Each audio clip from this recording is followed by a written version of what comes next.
Stop loss, अगर SL आप plan नहीं कर पा रहे हैं, स्टॉप लॉस ही नहीं प्लान कर पा रहे हैं, तो कभी प्रॉफिटेबल हो नहीं पाएंगे। और बायर की सबसे बड़ी तकलीफ पता है क्या है कि मार्केट 43,685 ट्रेड कर रहा है, तो वो क्या करेगा, 43,800, 44,000 इस तरह के कॉल ऑप्शंस को बाई करेगा। इसी तरह के अगर नीचे देख रहा है तो 43,400, 43,300 के पुट ऑप्शंस को बाई करेगा। और फिर उसके एसएल रखेगा 50 पॉइंट, अगर मार्केट ऊपर गया तो पुट ऑप्शंस के एसएल, 60 पॉइंट नीचे आया तो कॉल ऑप्शंस के एसएल। इस तरह से ट्रेड करिएगा तो मार्केट हर 5 मिनट की एक बैंक निफ्टी का एक 5 मिनट का कैंडल बनता है सर 100-150 पॉइंट का, आपका क्लोजिंग का एसएल डबल हो जाता है।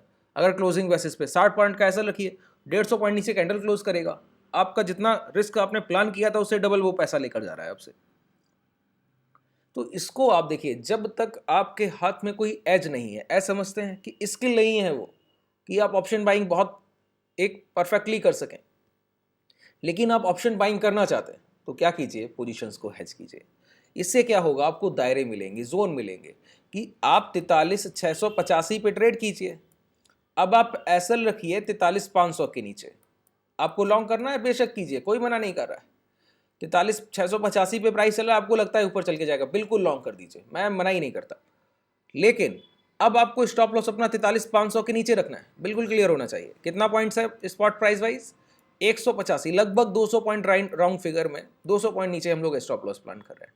अब सोचिए, ऑप्शन बायर 200 पॉइंट का एसएल दे, अगर 250 का प्रीमियम बाई कर लिया ना, तो 250 का प्रीमियम 160 170 तक आ जाएगा। तो इतने बड़े स्टॉप लॉस इंट्राडे में एक ट्रेड के लिए प्लान करना बड़ी बात है। इतना एसएल कौन देगा एक पर ट्रेड, अगर आप 10 लॉट ले रहे हैं तो बहुत बड़ा लॉस है। तो क्या करते हैं, हम क्या चाहते हैं कि हमको लॉस वही देना पड़े, प्रीमियम मेरे 30 से 35 पॉइंट ही डिके हो, लेकिन एसएल में स्पॉट प्राइस में 200 पॉइंट दूर रखना चाहता हूं, ये चाहता हूं एज अ बायर। पॉसिबिलिटी है, बिल्कुल है। कैसे किया जाएगा मैं बताता हूं। देखिए, ऑप्शन बायर की सबसे बड़ी तकलीफ है प्रीमियम डिके। प्रीमियम डिके से सबसे पहले बचिए कि अगर आपने लॉन्ग के लिए ट्रेड लिया और प्राइस साइडवेज हो गया, मार्केट साइडवेज हो गया, ठीक है, तो आपको क्या करना है, आपको अपने प्रीमियम डिके के सौदे बचाने। जो 250 का प्रीमियम आपने बाई किया है ना, और 3 से 4 घंटे आपने पोजीशन को होल्ड कर लिया, तो 250 का प्रीमियम वैसा ही 225 230 हो जाएगा, प्रीमियम डिके हो जाएंगे सर टाइम के। तो क्या कीजिए, सबसे पहले अपनी ट्रेड को प्लान करना सीखिए। जब तक एज नहीं है तब तक ऑप्शन बाइंग नेग्ड नहीं करनी है, सिर्फ ऑप्शन बाइंग नहीं करनी है। ध्यान से सुनिए, क्या करना है, एक ट्रेड को प्लान करना है। क्या मैंने कहा, अगर मार्केट 43,885 चल रहा है और आपको लगता है 685, और आपको लगता है यहाँ से 44,000 तक जाएगा, बिल्कुल क्लियर है, ट्रेड कीजिए। मैंने कहा यहाँ पे 50 पॉइंट साइड डाउन आए, आपको परेशान नहीं होना चाहिए, आपका एसएल स्विंग लो के नीचे, स्विंग लो, सबसे सेफ स्टॉप लॉस रखिए 550 का एसएल। 30 से 35 पॉइंट से ज्यादा प्रॉफिट नहीं, लॉस नहीं जाना चाहिए अगर ट्रेड गलत हुआ, और 50-60 पॉइंट 70 पॉइंट मिलने ही चाहिए ट्रेड में। कैसे पॉसिबिलिटी है, सबसे पहले at the money strike price का, एटीएम स्ट्राइक प्राइस का कॉल ऑप्शन बाय करना है, पहली शर्त। अगर लॉन्ग प्लान कर रहे हैं तो एटीएम स्ट्राइक प्राइस का कॉल, अगर आप शॉर्ट प्लान कर रहे हैं तो स्विंग हाई के ऊपर स्टॉप लॉस रखिए। 685 पे शॉर्ट कीजिए, एसएल कहां रखना है, 870 के ऊपर, 900 के ऊपर। बात क्लियर हो रही है, 200 पॉइंट 220 पॉइंट ऊपर रखना है, ठीक है। तो एट द मनी, अगर लॉन्ग करना है एट द मनी कॉल, और शॉर्ट करना है at the money put by कीजिए। जब आपने at the money call by किया तो अभी प्राइस क्या चल रहा है, 43,685, तो call option 43,700 at the money हुआ। जहां स्पॉट प्राइस चल रहा है उसके सबसे पास का स्ट्राइक प्राइस जो ट्रेडेबल होता है उसको हम एटीएम कहते हैं। 43,700 का कॉल ऑप्शन का प्राइस है 295 रुपया, ठीक है, 15 नवंबर की एक्सपायरी का। मैं क्या कह रहा हूं, प्रीमियम डिके से कैसे बचा जा सकता है, ऊपर से कोई स्ट्राइक प्राइस सेल कीजिए सबसे पहले। अगर प्राइस रुका तो 295 के प्रीमियम मेल्ट होंगे एज अ बायर, तो मैं सेलर भी बन के बैठूंगा कि ऊपर के ओटीएम के प्रीमियम एटीएम से तेज गिरते। अगर प्रीमियम मेल्टिंग के कॉन्सेप्ट पे आएंगे तो मैं आपको बताता हूं क्लासेस में कि out the money strike price के प्रीमियम परसेंटेज वाइज ज्यादा मेल्ट होते हैं ओटीएम या आईटीएम के प्रीमियम से, ठीक है। तो जब भी प्राइस ऊपर की तरफ बढ़ रहा है तो सबसे पहले जब आपने एक स्ट्राइक प्राइस बाई किया तो ऊपर से कोई ना कोई कॉल ऑप्शन सेल जरूर कीजिए। मैं बताऊं कौन सा करना है, अपना टारगेट डिसाइड कीजिए। आप क्या टारगेट रखना चाहते हैं, आपको क्या लगता है प्राइस कहां तक जाएगा। मेरा मानना है कि 44,000 के ऊपर नहीं जाएगा, मैक्सिमम चलकर जाएगा तो 44,000। तो सबसे पहले 44,000 के कॉल ऑप्शन को इसी के साथ सॉर्ट कर दीजिए, बिल्कुल क्लियर। क्या किया मैंने, 295 के कॉल को बाई कर लिया और 148 के कॉल को सेल कर दिया। इससे क्या बेनिफिट होगा सोचिए। देखिए आज अभी मैंने आपको बताया कि strike price wise out the money के प्रीमियम ज्यादा मेल्ट होते हैं एट द मनी से। कहां क्लियर हो रहा है, यहीं पे क्लियर हो रहा है। प्राइस कहां क्लोज किया है, आज का मोमेंटम इंडेक्स का दोनों स्ट्राइक प्राइस के लिए बराबर है, ठीक है, लेकिन 43,700 के स्ट्राइक प्राइस 4 पॉइंट ऊपर 1.48% ऊपर क्लोज किया पॉजिटिव, और 44,000 का स्ट्राइक प्राइस 7 पॉइंट नीचे क्लोज किया है नेगेटिव। ये प्रीमियम मेल्ट का सौदा है। कल जो ये ट्रेड लेकर गया होगा वो उसको इसमें प्रीमियम मेल्ट हुआ है और यहाँ पे गेन मिला होगा। बात क्लियर हो रही है। इस तरह के ट्रेड प्लान करते हैं।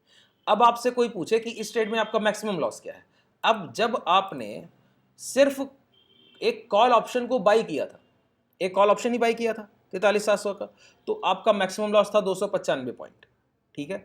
अब आपने एक पुट शॉर्ट कर दिया, अगर यहां से बाजार गिरता है आपके अपोजिट डायरेक्शन में नीचे जाता है तो 295 के प्रीमियम गिरेंगे तो इसके साथ 148 के प्रीमियम भी तो गिरेंगे।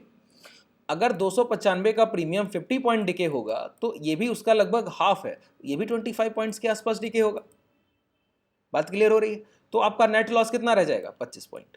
50 पॉइंट प्रीमियम डिके होने में 25 पॉइंट लॉस रह जाएगा। इसी तरह अगर मार्केट अपसाइड ट्रेंड में गया ही नहीं और आपको एसएल लेना नहीं आता है तो यहाँ पे आपके 295 पॉइंट पूरे शून्य होंगे। यहाँ पर आपके लॉस का पैसा ये आधा पे करेगा सर।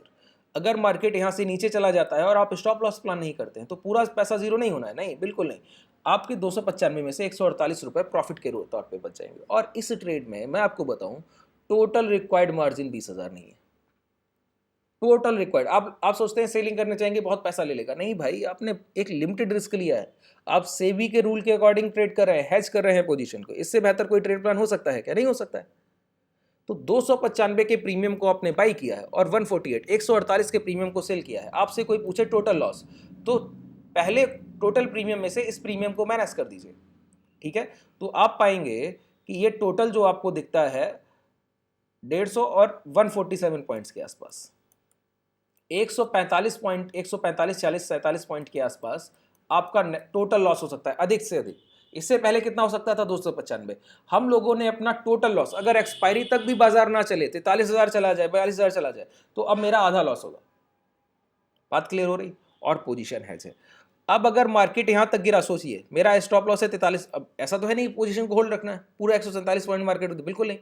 क्या करना है, मैंने एक स्टॉप लॉस प्लान कर लिया 43,540। अगर यहां से डाउन ट्रेंड में प्राइस गया, ठीक है, तो 43,540 के नीचे मुझे अपना पोजीशन काटना है। तो 295 का प्रीमियम मान लिया है, 200 आ जाएगा। अगर ये 100 पॉइंट डिके होगा तो ये भी तो 50 पॉइंट डिके होगा, तो ये भी आ जाएगा 95 और 200 पॉइंट्स के आसपास। इसका मतलब है मुझे 95 पॉइंट का लॉस मिल रहा है और 50 पॉइंट्स के लगभग प्रॉफिट मिल रहा है। टाइम डिके का पैसा भी साथ में, ये ज़्यादा डिके होगा, ठीक है। तो 50 पॉइंट्स का लॉस मिला। नेट लॉस कितना रह गया, 45 पॉइंट्स। मैंने क्या कहा, 40-45 पॉइंट मार्केट को देकर कब लग रहा है, ये 40 पॉइंट तो तब ही डिके हो जाते हैं अगर ये प्राइस यहां से थोड़ा 50, 60, 100 पॉइंट भी मोमेंटम कर देता। 50 पॉइंट तो प्रीमियम बहुत तेजी से नीचे आता है, लेकिन पोजीशन हैज था तो 200 पॉइंट नीचे तक का एसएल प्लान कर लिया और सिर्फ 40-45 पॉइंट मार्केट को दे रहा है। इस तरह की, जब इसको क्या कहते हैं, बुल स्प्रेड है ये। इस तरह से जब आप पोजीशंस को, अपना ट्रेड को प्लान करेंगे ना, आप कितना भी कंफर्मेशन रखिए प्राइस एक्शन में कि नहीं ये चल के जाएगा, गिर के आएगा, सारे अजम्पशन है, अजम्पशन को एक साइड रखिए। पहले अपने पैसे, कैपिटल को सेव करने की कोशिश कीजिए, ट्रेड को बिल्कुल लिमिटेड रिस्क के साथ प्लान कीजिए, ठीक है। इस तरह की बहुत हेजिंग एबिलिटी है आपके पास, बस आपको पहचानना है कि कैसे ट्रेड करना है उनको। चलिए, थैंक यू, गुड नाइट, शुभ रात्रि।